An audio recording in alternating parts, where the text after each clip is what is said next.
Assalamualaikum everyone, welcome to my another video. So আজকে আমরা নিয়ে এসেছি নতুন একটি পিসি বিল্ডের ভিডিও। সো এই পিসিটি হচ্ছে AMD Ryzen এর একটি পিসি, যেটি হচ্ছে AMD Ryzen 7 7700 সিরিজের একটি প্রসেসর দিয়ে বিল্ড করা একটি পিসি। সো এই পিসিটি মূলত একটি অফিস পারপাসে নেওয়া একটি পিসি, যেটি দিয়ে ওনারা মূলত ওনাদের অফিস পারপাসে সার্ভার পিসি হিসেবে এটিকে ইউজ করবে। সো এই পিসিটিতে কি কি কম্পোনেন্টস ইউজ করা হয়েছে এবং এই কম্পোনেন্টসগুলো প্রাইসগুলো কত বর্তমান বাজারে, সেইগুলো নিয়ে আমরা আলোচনা করব। সো কথা না বাড়িয়ে চলুন মূল ভিডিওতে প্রবেশ করা যাক। সো এই পিসিটিতে প্রসেসর হিসেবে ব্যবহার করা হয়েছে AMD Ryzen 7 7700 গেমিং প্রসেসর, যেটিতে যার কোর হচ্ছে 8 কোর এবং থ্রেড হচ্ছে 16টা, এবং যার ক্যাশ মেমোরি হচ্ছে 32 MB ক্যাশ মেমোরি, এবং এর প্রাইস বর্তমান মার্কেটে অ্যারাউন্ড 25,000 টাকার আশেপাশে। মাদারবোর্ড হিসেবে ব্যবহার করা হয়েছে Asus TUF Gaming B650 AMD AM5 সকেটের একটি DDR5 এর মাদারবোর্ড, যেটি হচ্ছে মাইক্রো ATX একটি মাদারবোর্ড, এবং এটি একটি গেমিং সিরিজের মাদারবোর্ড, যার বর্তমান মার্কেট প্রাইস অ্যারাউন্ড 29,200 টাকার আশেপাশে। সিপিইউ কুলার হিসেবে ব্যবহার করা হয়েছে ডিপকুলের LE520 240mm এর all in one ARGB liquid CPU cooler, যেটি হচ্ছে ব্ল্যাক কালার, এবং এর প্রাইস বর্তমান মার্কেটে অ্যারাউন্ড 6,200 টাকার আশেপাশে। র্যাম হিসেবে ব্যবহার করা হয়েছে G-Skill Trident Z5 16GB DDR5 6000 MHz এর দুইটা র্যাম, যার একটা র্যামের প্রাইস পড়েছে 7,700 টাকার আশেপাশে। দেন স্টোরেজ হিসেবে ইউজ করা হয়েছে SSDটি হচ্ছে HP X900 Plus 1TB 2 টাকার আশেপাশে। 3 ওয়াটের 80+ ব্রোঞ্জ পাওয়ার সাপ্লাই, যার বর্তমান 4,800 টাকার আশেপাশে। এই কেসিংটিতে ফ্যান পেয়ে যাবেন 3টা ইনবিল্ট ফ্যান। সো টোটাল এই পিসিটিতে যে কম্পোনেন্টসগুলো ইউজ করা হয়েছে তার টোটাল প্রাইস এসেছে 94,000 টাকার মতো। সো আপনারা যখন এই ধরনের পিসি যেখান থেকে নেবেন বা যাদের কাছ থেকে নেবেন সেখান থেকে নিলে অবশ্যই কিছু কম বেশি হতে পারে প্রাইস। খরচ হয়েছে 94,000 টাকার মতন যে খরচ হয়েছে। আপনারা বলতে পারেন যে গ্রাফিক্স কার্ড কেন নেই এই পিসিতে। আসলে যে বা যারা এই পিসিটি নিয়েছেন তাদের বর্তমানে গ্রাফিক্স কার্ডটি তারা লাগাবে না, তারা ইন ফিউচারে গ্রাফিক্স কার্ড লাগাবে তাদের প্রয়োজন অনুসারে। আমি প্রথমে বলেছি এই পিসিটি মূলত ইউজ করা হবে অফিস পারপাসে, তাদের সার্ভার হিসেবে ইউজ করবে মেবি। সো এটা ডিপেন্ড করা হচ্ছে ইউজারদের উপর, ইউজার টু ইউজার অনেক কিছু ভ্যারি করে। আপনারা বলতেই পারেন যে তারা এই কম্পোনেন্টসগুলো নিয়ে ভালো হতো, বা ওইটা নিলে ভালো হতো না, বা এটা নিলে খারাপ হয়েছে, এরকম কিছু বলতে পারেন। তবে অবশ্যই কাস্টমার তার পছন্দ মতো অনুযায়ী নিয়ে থাকে পিসিগুলো, এইটিও কাস্টমারের চয়েস অনুযায়ী নেওয়া হয়েছে। আমি জাস্ট আপনাদের কাছে শেয়ার করলাম পিসিটির প্রাইস, পিসির প্রত্যেকটা কম্পোনেন্টসের ইন্ডিভিজুয়াল প্রাইস, এবং এই পিসিটি কীভাবে বিল্ড করেছি সেটি সম্পর্কে আপনাদের একটা ধারণা দিলাম।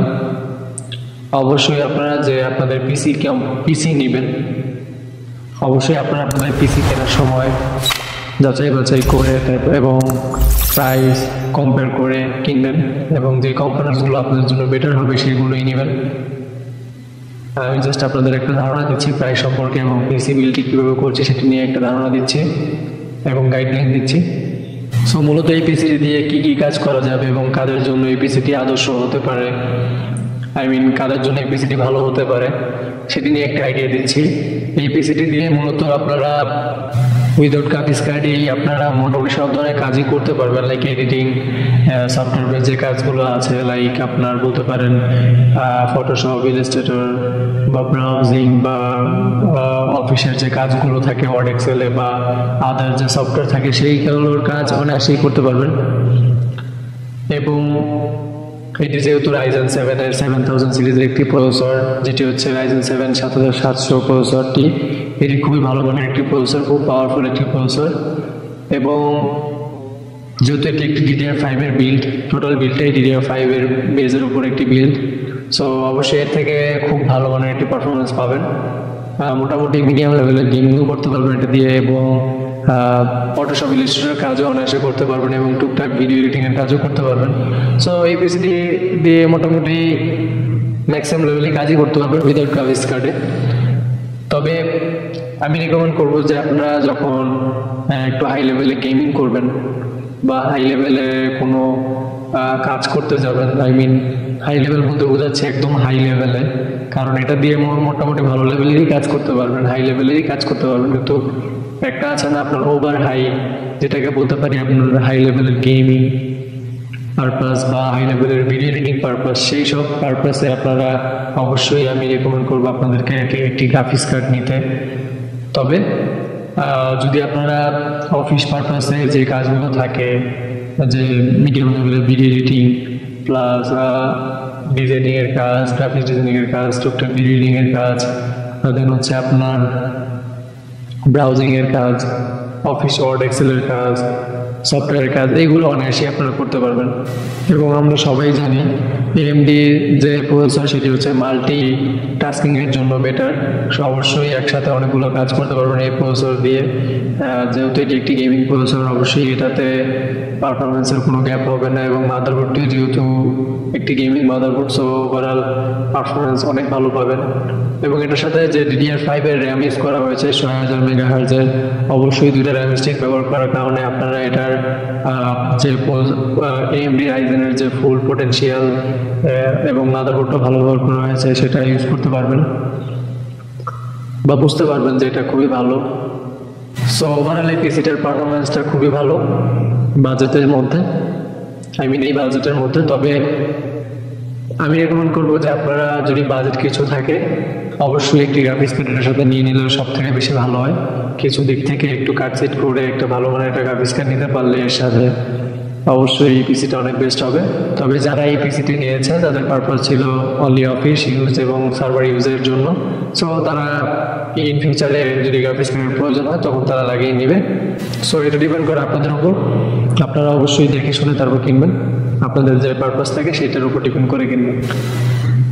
সো গাইস, আজকের মতন এখানেই বিদায় নিচ্ছি। যারা চ্যানেলটিতে নতুন সাবস্ক্রাইব করে বসে থাকবেন এবং যারা অলরেডি চ্যানেলটি সাবস্ক্রাইব করেছেন তাদেরকে অসংখ্য ধন্যবাদ। আল্লাহ হাফেজ।